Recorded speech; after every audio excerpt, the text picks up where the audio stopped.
Hi, I'm Shane with etrailer.Com. Today I'm going to go over the best flat tow options for your 2013 Ford Taurus. Being able to flat tow your vehicle behind your motorhome is going to make it a lot easier when you get to your campsite because you're going to be able to leave your motorhome set up. You're going to have another vehicle to get to the store or to go out exploring. Our base plate is going to attach to the chassis of the vehicle to give us a solid attachment point for our tow bar. Our tow bar is going to give us that solid connection point between our base plate on our vehicle and our motorhome.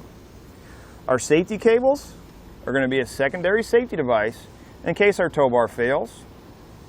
Our braking system is going to allow our vehicle to not only slow but stop itself, so we don't have to rely on the motorhome's brakes to stop and slow both vehicles. Our wiring, that's going to allow our vehicle, while it's being flat towed, to receive light functions from the motorhome, so that not only we're safe, but other motorists are safe because they're going to be able to see what we're doing, whether that's braking, turning, or driving at night. There is one more component that may or may not be needed, depending on the height of the back of your RV, and that's a high-low adapter. Our base plate on our Ford Taurus sits at 14¼ inches. What you're going to need to do is you're going to need to go out to your motorhome and you're going to measure from the ground to the center of your hitch. If those two numbers are within 3 inches, you're good. If they're not and they're over 3 inches, you're going to need a high-low adapter to make up that difference. The reason you need a high-low adapter, or that angle to be within 3 inches, is because we want our tow bar to be as straight as possible when we're flat towing our vehicle. The Roadmaster CrossBar style base plate is going to be an excellent option to flat tow the Ford Taurus behind a motorhome. It's going to be a steel construction. It's really going to hold up well. We're not going to have to worry about it breaking down over time. It's going to have a black powder coat finish that's really going to help resist any rust or corrosion, so it stays looking nice for a really long time also. It's also going to have removable arms, so you can take the arms out when you're not flat towing the vehicle, and it's going to maintain a nice clean look on the back of the vehicle. This base plate is also going to work with all Roadmaster tow bars and quick disconnects. Now, when comparing this base plate to other options for the Taurus, I think this is going to be the best option. The connection between your tow bar and the base plate itself, I think it's really solid. I think the arms that go inside the base plate give it a really solid foundation for the tow bar. Some of the other ones, they have smaller arms on them, and the tow bars, the way they connect on there, they're just really loose, and I don't think it's a real good connection between the two. I think this is going to be the best option here. Here we're going to have Roadmaster's Falcon all-terrain tow bar. This is a great tow bar, very solid construction, nice powder coat finish on it. We don't have to worry about the powder coat finish chipping.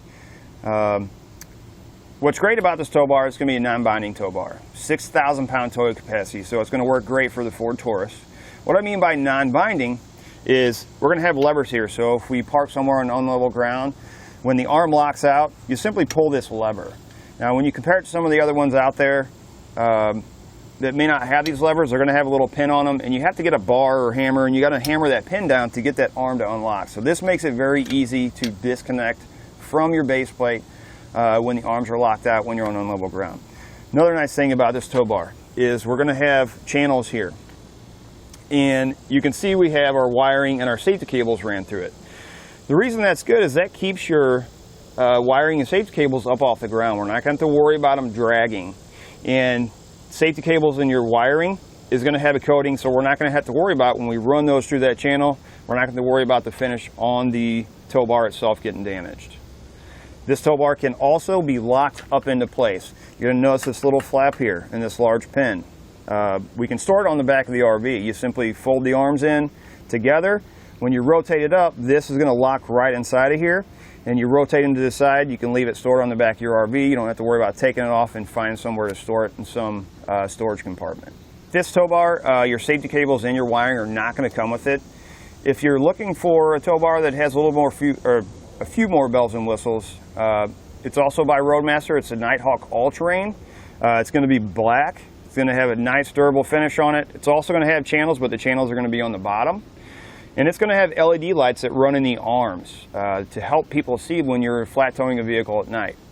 Nice thing about the all-terrain is the Nighthawk all-terrain is it's going to come with the safety cables and it's going to come with the wiring. The wiring is going to come pre-installed in it. You're just going to have to slide your safety cables through the channels, where our Falcon all-terrain, that is a separate purchase you're going to have to get, is going to be your wiring and your cables. Now, as far as a braking system on a vehicle is very, very important when it's being flat towed. Number one, it's going to be required in every single state for any vehicle being flat towed behind a motorhome.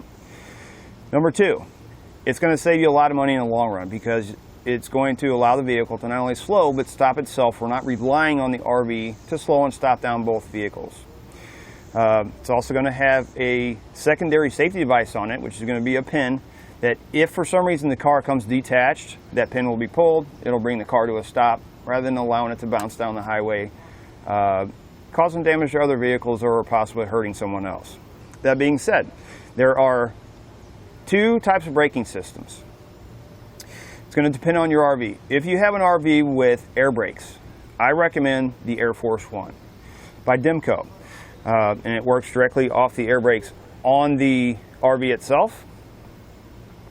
If you have an RV with electric brakes or hydraulic brakes, I recommend Demco's Stay and Play Duo. Now, there are some other options out there for braking systems. You have your portable, or like I like to call it, transferable.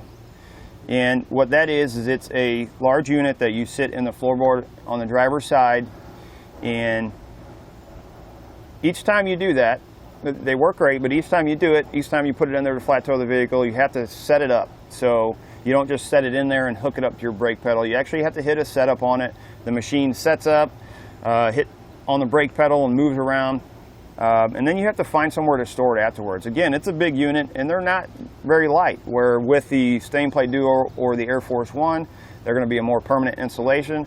The only thing you have to do is flip the on and off switch. Here we have Roadmaster's 7 to 6 pole diode wiring kit. You can see this is a straight cable. This is going to work well for your tow bars with channels in them. If you don't have the channels, you can get the kits that have the coiled cords. You can also get the straight cables by themselves, or you can buy the coiled cords by themselves, and you can buy the diode kit by themselves. Maybe you're just looking to replace your straight cable, or maybe you're just looking to replace your coiled cable. Or maybe you just got a new vehicle and you want to add the diode kit on it, but you already have this setup. You can purchase the diode kit separately and it works well with any of the cords. All those can be found here at etrailer.com. Let's go a little bit more into the cord itself. Again, this is going to be a 6 to 7 pole straight cable. It's going to come without the 6 pole side connected to it. And why they do that is so that you can feed the wire through this channel on the tow bar itself. It's going to have a nice durable coating on it, so as we have it run through this channel on the tow bar, we're not going to have to worry about our cable damaging the finish on the tow bar. Our diode kit is going to be a permanent installation. We're not going to have to worry about taking them off when we're not using them and trying to find somewhere to store them. There are some other options. Bulb and socket is not recommended to use with these taillights. However, you can see here we have magnetic lights. They mount directly on the trunk of the vehicle. Keep in mind, you will have to store these away when you're not using them, and you're going to have a wire that's got to run up to the front and connect to the motorhome. That being said, you can see they work great to allow the lights from the motorhome to transfer back to the back of the vehicle so that everybody can see what you're doing and so that you're safe, whether that's turning, braking, or driving at night. Now, as far as the best option that I prefer myself, I prefer the diode kit. They're unnoticeable. Once they're in, you don't have to mess with them. And they're going to work great. You're not going to have to run the wire up to the front like you do the magnetic lights. You're going to have a 6 pole plug on the front of the vehicle that when you are driving the car normally, it's going to maintain a nice clean look on the front of the vehicle. It's an easy plug between your 7 pole plug on the back of the RV and the 6 pole plug for the front of the car. Diode kit is going to allow you to transfer all those lights from the RV to the back of the vehicle so that we're safe. Again, I'm Shane with etrailer.com. I hope this has been helpful on picking out the best flat tow setup for your Ford Taurus.